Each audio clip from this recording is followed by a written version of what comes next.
This is the Dome of Naples. San January's feast day is celebrated on September the 19th in the calendar of the Catholic Church.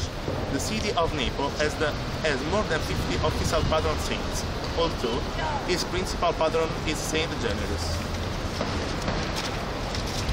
For the Italian population of Little Italy, Manhattan, and other New Yorkers, the first of San Gennaro is an highlight of the year, when Saint Polychrome statue is carried through the streets. The blood of miracle. Saint Generis is famous for the reputed miracle of the annual liquefaction of his blood, which, according to legend, was saved by a woman called Eusebia just after the saint's death. Thousands of people assemble to witness this event in Naples Cathedral 3 times a year, on September the 19th, on December the 16th, and on the Saturday before the first Sunday of May. Today's the feast of San Gennaro, or Saint Januarius, a bishop who was martyred around the year 300 and who's the patron saint of Naples. Not much is known about his life, but he's famous for a miracle that occurs a few times every year in Naples: the liquefaction of a relic of his blood contained in a glass tube. Hello, I'm Father James Kubicki, and I have to admit that I often wonder why a miracle like this occurs. And it is a miracle. According to one author, few, if any, alleged miracles have been examined more carefully, more often, or by people of more divergent views than this one. And no expert, however much an unbeliever in miracles, denies that what is said to take place does in fact take place.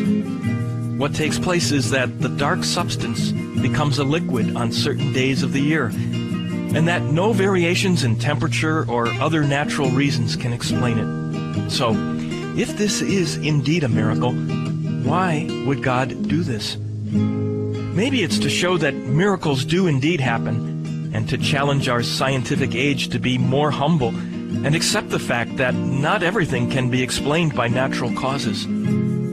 That there may be supernatural causes at work in the world. This is certainly our belief as Christians. We don't believe that God created the world like a great clockmaker who, after making his instrument, then set it on a shelf to tick away by itself. We believe that God can and does intervene in the world. That's what the Bible is really all about. That God hasn't ignored us and is indeed at work in the world. So, I've brought my team to Italy to investigate the legend surrounding the patron saint of Naples, a Christian martyr called San Gennaro. A mysterious bottle kept in the cathedral is said to contain his blood, and for the last 600 years it's been the centerpiece of a ritual with profound importance for Neapolitans. With a few exceptions, the vial's contents miraculously turn from solid to liquid. So could the substance in the bottle really be the blood of a saint?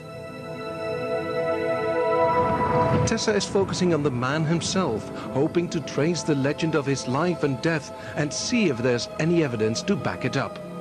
Massimo is researching the history of the blood. He first wants to see if the glass bottle can be dated to the right period. I'm meeting Massimo at the city's library, where he's been trying to date the bottle said to contain the saint's blood. The liquefying ritual began in the 14th century, but the saint's death is said to have happened back in 305 AD. Can the vial link the two? Well, I've been checking out the vial, and I've made an interesting discovery. Someone has managed to match the vial with one that was found in a Roman tomb from the 3rd century. Look here. This is the vial from the Roman tomb. Look at this wavy design around the neck.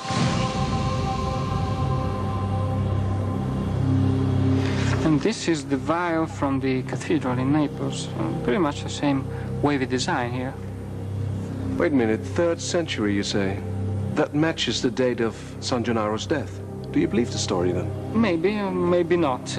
Maybe the bottle was made at that time, but maybe it has been filled with the blood much later. You're being skeptical again. You know, skepticism is a healthy attitude. However, before drawing conclusions, I need more evidence.